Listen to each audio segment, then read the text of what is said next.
नमस्कार शेतकरी मित्रांनो, हा आपला बाग आहे बेण्याचा. ही नोव्हेंबरची लागवड आहे. याला लहानपणापासून एस कल्चर चालू आहे, जाळखटे बॉन्डिंग तोडून. माझा या बागामध्ये यावर्षी खूप खर्च वाचला आहे. जसं की मी दरवर्षी वॉटर सोल्युबल वापरत होतो, बारीक ग्रेड वापरत होतो, जसे की 0-27, 42-47, 13-13, 3-19, 12-61.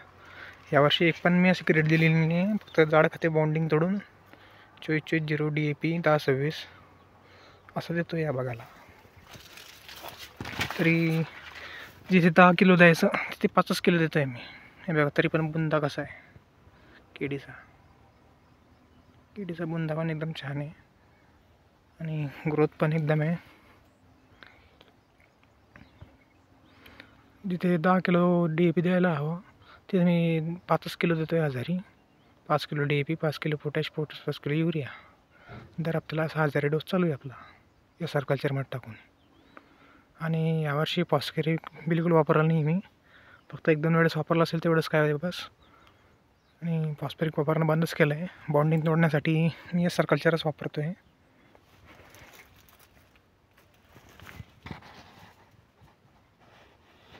केडीचा बुंदा. ही जमीन धरणाजवळची जमीन आहे, पुरीची पडली होती, पुरी कडक पडली होती ही जमीन. याला फक्त मी या सर्कल्चर चालू ठेवलं प्लेन लहानपणी. जमीन पूर्ण आता भुसभुशीत झाली. हे बघा, पूर्ण नरम झाली जमीन अशी. हे बघा, मोड लागतं आहे, एवढं चांगलं लागतं जमीनमध्ये, एकदम भुसभुशीत जमीन झालेली. त्याचा खर्च काय, तो फक्त गुडाचाच खर्च आहे, फक्त जास्त नाही. एका टाकीला मी 4 किलो गुळ वापरतो,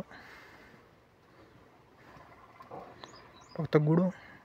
पण एक फायदा असा आहे की आपली जमीन भुसभुशीत येते, जमीन काठ्यावर येते, जमीन सुपीक होते. उलट फॉस्फरिक ॲसिड, सल्फ्युरिक ॲसिड वापरल्यामुळे जमीनचा कस निघून जातो सर्व, सोडणं ॲसिड असतं ते. त्यासाठी मी पूर्ण या भाग हे सर्कल्चर आहे, हे सर्कल्चर आणि जाळखते बॉन्डिंग तोडून. हे बघा बुंदा साधारण 4.5 महिन्याचा 5 महिन्याचा भाग झालेला आहे.